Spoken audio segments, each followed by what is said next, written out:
Bulandshahr Aligarh toll plaza से रामजी लाल सुमन को लौटाया वापस। बीते 21 अप्रैल को बुलंदशहर में दलित परिवार पर चढ़ाई गई थी थार कार।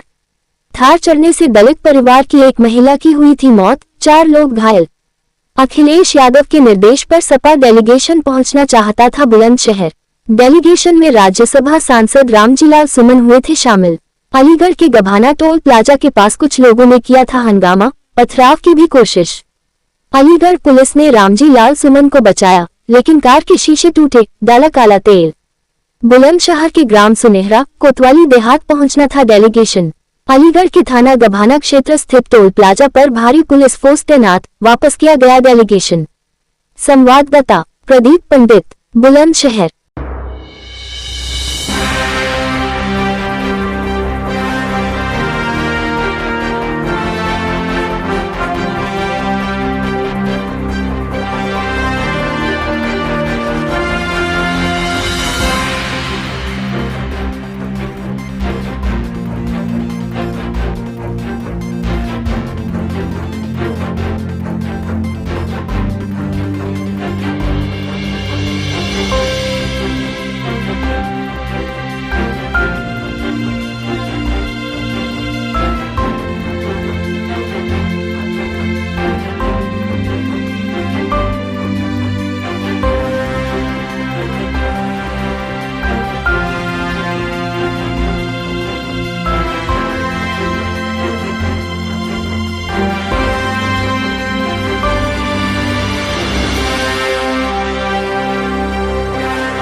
क्या करना है ये आप जाने। ये क्या करना है उसी दिशा में सबसे पहला मेरा आपसे अनुरोध ये है कि आप ये हमारी हैसियत से बाहर है। पार्टी का आदेश है, हम जरूर जाएंगे। देखो, राष्ट्रीय अध्यक्ष जी ने भेजा, हम अपने आप से नहीं आए। और अगर ये सारी समस्या ना होती, हमें आने की जरूरत क्या थी? नहीं, समस्या तो हल हो चुकी है वहाँ पे।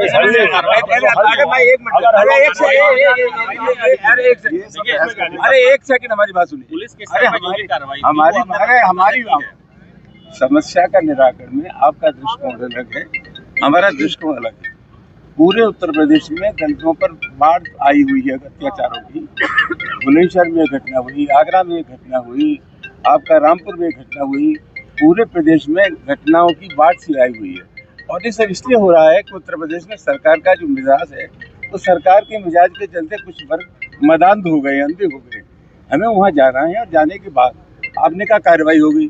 आपने ऐसी कार्रवाई क्यों नहीं की जिससे मैसेज जाता कि किसी की हिम्मत ही नहीं पड़ती? आपने कार्रवाई की है, तत्परता से कार्रवाई की, सबको अरेस्ट किया गया है। और ऐसा नहीं है कि जो हमारी तरफ से वो कमी रही हो।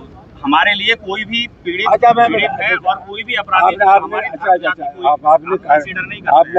तत्परता से कार्रवाई करते हैं। किसी आपने कार्रवाई की, ठीक है। वहाँ दिक्कत क्या काम जा रहे थे? वहाँ दिक्कत क्या है मैं आपको बता चुका हूँ। पूरा ओवरऑल जनपद की कानून व्यवस्था उसको देखते हुए मैं आपसे बार बार इंसिस्ट कर रहा हूँ, आपसे अनुरोध कर रहा हूँ कि वहाँ जाना उचित नहीं है। आप यहाँ तक आ गए, आपका प्रोटेस्ट हो गया है। हमें चलने समाजवादी पार्टी के राष्ट्रीय अध्यक्ष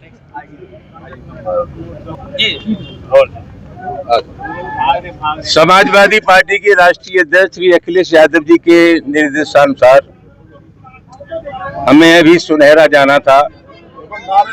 हमारे साथ हमारे अनुसूचित जाति प्रकोष्ठ के अध्यक्ष भारती जी, लोहिया वाहिनी के प्रदेश अध्यक्ष, अम्बेडकर वाहिनी के प्रदेश संतोष जी और पार्टी के जिलाध्यक्ष, ये डेलीगेशन था।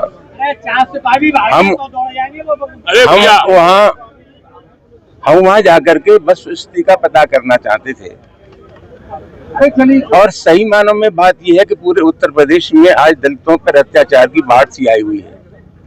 अभी आगरा में नगला तल्फी और बंगारा गांव, वहां भी दलितों की बारात नहीं चढ़ने दी। रामपुर में एक दलित बच्ची के साथ जो कुछ हुआ वो लोग आप जानते हैं। हालांकि प्रशासन का कहना यह है कि हमने कार्रवाई की, हम इसको नाकाफी कार्रवाई मानते हैं। कार्रवाई ऐसी होनी चाहिए जिससे संदेश जाए कि भविष्य में इस आशय की घटनाओं की पुनरावृत्ति नहीं होगी और जो लोग इस कुकृत्य में शामिल हैं उनके खिलाफ सख्ती से पेश आया जाएगा। तो मैं नहीं समझता कि इस तरह की घटनाएं बार बार हो सकती हैं। हमें लगता यह है कि ये जो सामंती मनोवृत्ति के लोग हैं उनको लगता है कि उत्तर प्रदेश की सरकार हमारे मिजाज की सरकार है, हमारे दिल की सरकार है, हमारे मन की सरकार है। सरकार का जो आचरण होता है, समाज की शक्तियों का संचालन बहुत कुछ इस तरह से भी होता है। उत्तर प्रदेश की सरकार है और उत्तर प्रदेश के मुख्यमंत्री योगी फरमाते हैं कि अमन चैन है उत्तर प्रदेश में, कानून व्यवस्था की स्थिति कंट्रोल में है। हम समाजवादी पार्टी के कार्यकर्ता हैं और हम लोग कहते हैं कि उत्तर प्रदेश में कानून व्यवस्था की स्थिति ठीक नहीं है। उससे ज्यादा सही मूल्यांकन होता है आम जनता का। आम जनता क्या महसूस करती है वो ज्यादा महत्वपूर्ण है। और आम जनता में जो प्रतिक्रिया है सरकार की, इसको चलते मैं कह सकता हूं कि उत्तर प्रदेश में जंगल राज है। हमारी बात छोड़ दीजिए, अभी हाल में उच्चतम न्यायालय ने जो टिप्पणी की है सुप्रीम कोर्ट के उत्तर प्रदेश की सरकार के कामकाज के बारे में, मैं समझता हूँ सबसे सटीक टिप्पणी है। तो आज स्थिति क्या है, उत्तर प्रदेश में जो ताबड़तोड़ घटनाएं हो रही है इसके लिए सरकार पूरी तरह जिम्मेदार है। जगह जगह अम्बेडकर, बाबा साहब अम्बेडकर की मूर्तियां तोड़ी जा रही हैं और एक शॉर्टकट निकाल लिया है प्रशासन ने कि जहाँ मूर्ति तोड़ी जाती है वहां नई मूर्ति रखवा देते हैं। एक भी जगह प्राथमिकी दर्ज नहीं हुई। अगर एक जगह मुकदमा लिख जाता उनके खिलाफ कार्रवाई हो जाती तो उस प्रकार की घटना नहीं हो सकती थी। मामला बहुत गंभीर है, वहां जाना चाहते थे, स्थानीय प्रशासन ने हमें रोक लिया है। और मैं समझता हूँ जहां जहां हम लोग जा रहे हैं कोशिश करते हैं कि जो दलित है, पीड़ित है, उनके दुख दर्द में हम लोग शामिल हो। वहां जानबूझ करके इसलिए रोका जा रहा है कि जमीनी हकीकत लोगों के सामने ना जाए, लोगों में एक नया भरोसा, नया विश्वास समाजवादी पार्टी के कार्यकर्ता पैदा करना चाहते हैं।